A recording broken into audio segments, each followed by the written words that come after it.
On the roof of the Clay family. Today is this January 2nd, 2026, where I'm going to do a repair attempt on that wind creased and damaged shingle. I'll be using a soft nosed putty knife, recommended roofing snake, magnetic roofing hammer, and a flat bar. We'll also be using the 1.25" per code roofing nails. What I want to do first is get you guys set up to view the work.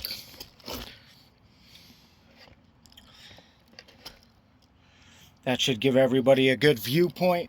What we have here is a dimensional shingle. The shingle starts here, the shingle ends here. I need to make sure that it's completely removed from all material that holds it to the shingle books beneath it. Pretty simple. This one's been flopping around in the wind. Now I need to do the same thing for the shingle books above it.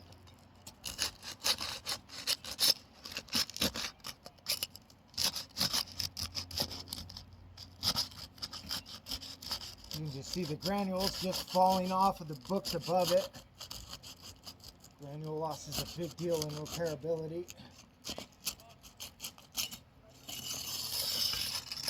Alright, we should have that clear and free.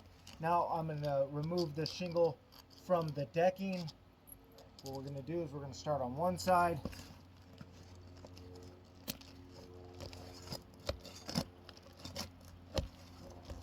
And work our way across.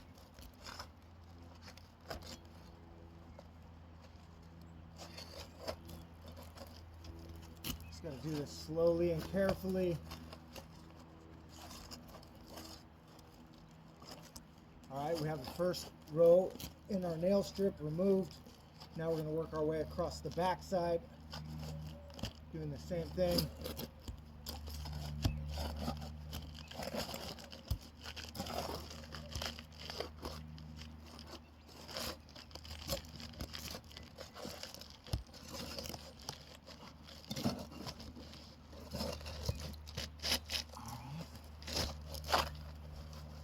Except we're able to get the shingle out. Want to get out any debris that prevents us from a reinsertion. That piece right there. I'm going to do an inspection. What I see here is a few nails that impede our reinsertion. I'll get those out of the way. That one's good. This one's not. Boom, I have the nails removed. Now I'll take the same shingle.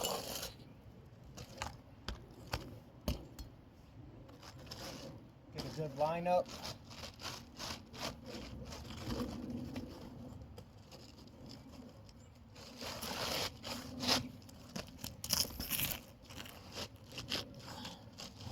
Work to get this back in place.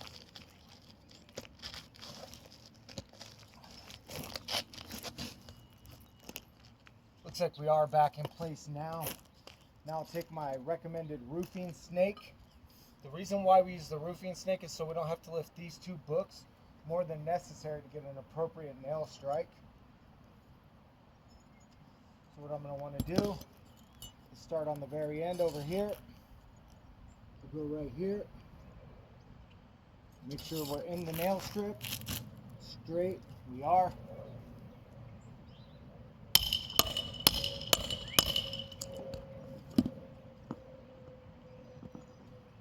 Down just a little bit further. There we go.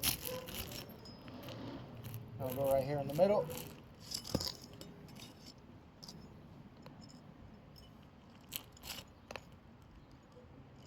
Make sure that we are straight.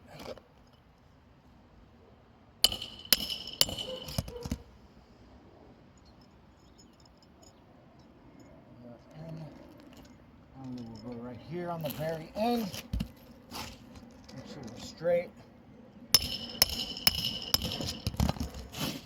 Alright, we have our shingle back in place. However, I can see some things have transpired during the removal and reinsertion.